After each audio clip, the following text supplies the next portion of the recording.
Are you sending a child off to kindergarten this fall? Today, we're talking about things that you can do to help prepare your child for kindergarten.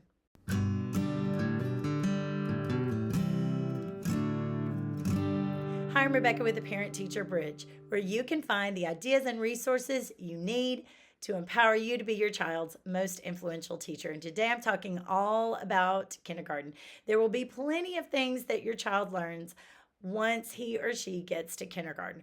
But what can you do as the parent to help your child be prepared for kindergarten? Maybe you've heard that kindergarten is a little bit different these days than what it used to be.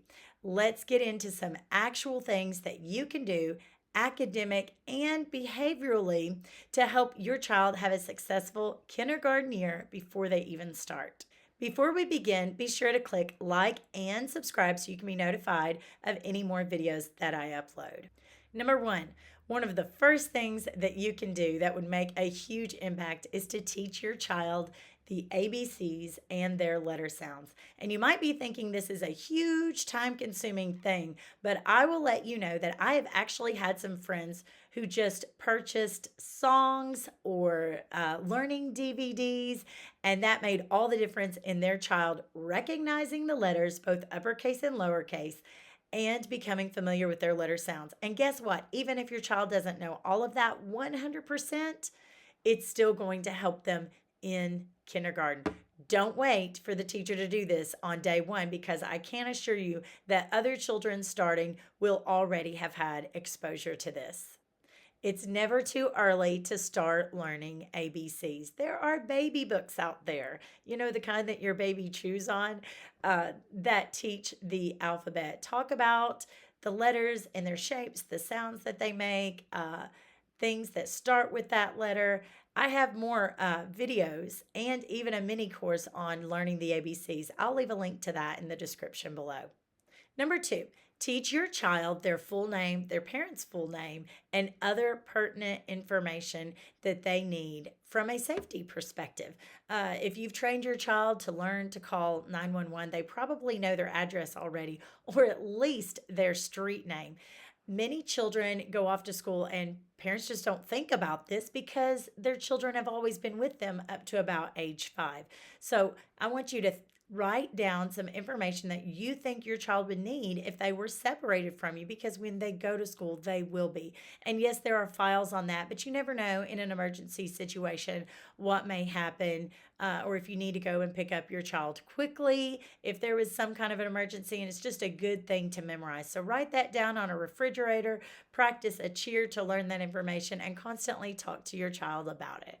Number three is to teach your child to accurately count objects up to 20. Now, I've seen some lists that say up to 10, and maybe that's as far as you'll get, but shoot for the stars. Go ahead and teach your child how to count up to 20. It is possible. There are songs out there where your child can learn to sing everything up through 20. But in addition, not just verbally counting to 20, but teach your child how to actually count objects so that they are only counting one at a time and they're not accidentally counting something twice. You can practice this with Cheerios, with math blocks, with small toys. That sorting is so incredibly important. And if you want an extra challenge, work in some things like, how much would this and this be put together? That's talking addition with your child. Or how much would it be if I took 3 of these away? That's getting your child exposed to the idea of subtraction without addressing it in a formal way.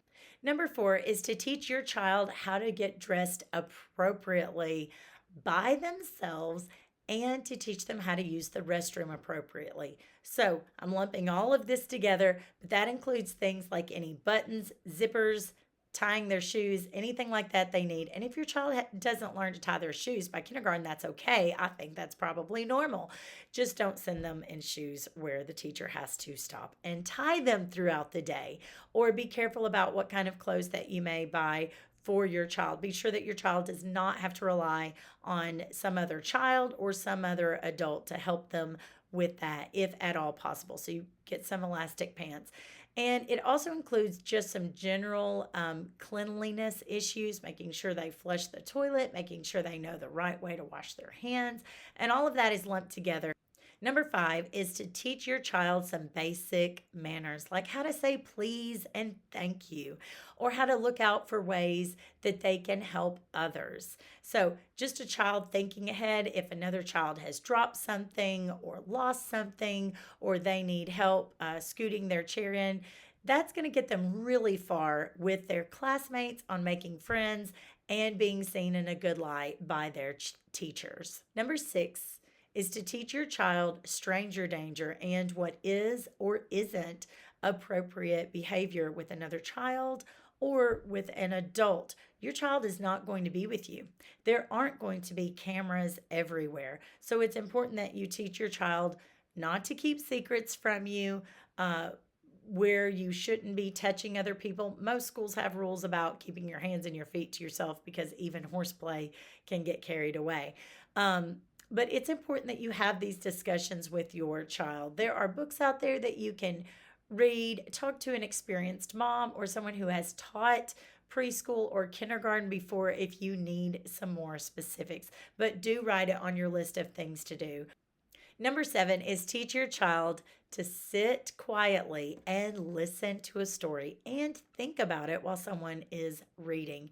It might also be helpful to teach your child how to just sit and look at a book quietly, even if they are not reading, to just have that ability to be calm and sit and look at pictures for a while. There are times where teachers need to assess a child one on one or work with a small group, and they need to know that the rest of the class is quietly busy doing something and not causing problems. So you may be able to have your child run around all day while they're with you, but try to practice some time where they can just sit still and look at a book or listen to a book that you are reading. If your child struggles with this at first, just start with a little bit of time and slowly increase it over the days that you are practicing. Number 8, teach your child to take turns and share. Now, you might be thinking sharing toys.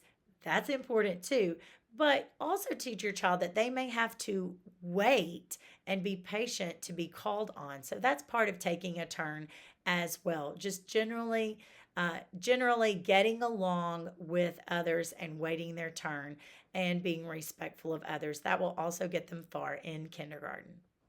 Number 9, if you don't do this, you can't guarantee that it's going to be done in school. There are so many things that teachers have to teach children these days that I've definitely seen number 9 fall by the wayside, and it's not good as the child gets older in elementary school. So, what is number 9? It is teach your child how to hold a pencil appropriately. Also, teach them how to use glue and scissors appropriately. If a teacher has 20 kids, it's going to be very difficult for the teacher to get around to each and every one and help them. So go ahead and let your child experiment. Let them see what happens when you squirt out too much glue. Try it with a glue stick, with the regular liquid glue, and things like how to clean up after it, how to screw the top back on. The pencil grip, this is a big one because I see children who are in upper elementary school who never had anyone make sure that they learn how to hold their pencil correctly. If you are really struggling with this, you might look into reaching out to an occupational therapist that can help you with some ideas. I've made some videos on this as well. I will leave in the comment section below, in the description below. But holding a pencil correctly is going to help your child keep from getting fatigued. It's going to help your child have neat handwriting, which does matter later on. Number 10, teach your child how to color and take pride in his or her work. Have you ever seen a child be handed a coloring page and then they just scribble because maybe they're a toddler or something and they're really immature and they just scribble a little bit and then that coloring page didn't last 30 seconds.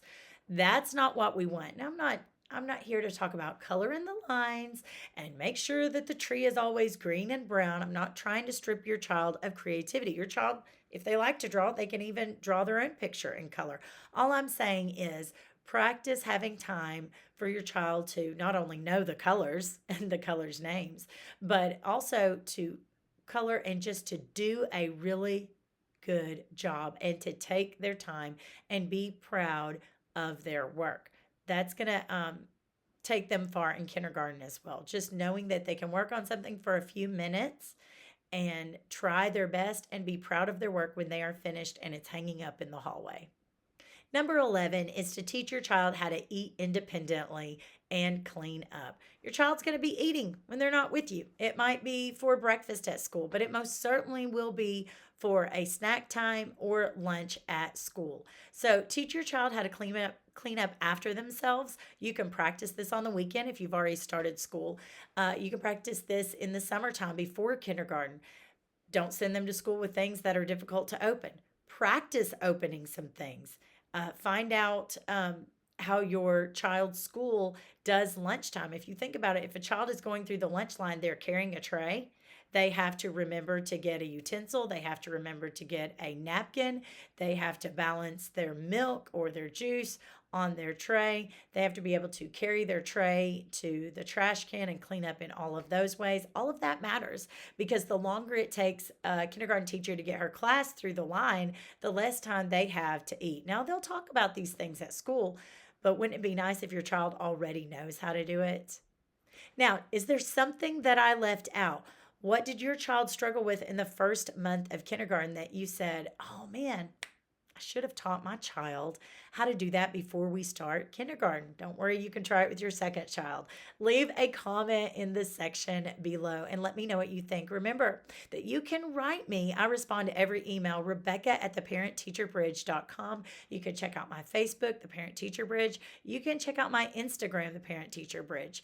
And remember, I've got my 5 quick tips to immediately help your struggling reader. If you've got a struggling reader at home, I'll leave a link for that in the description below.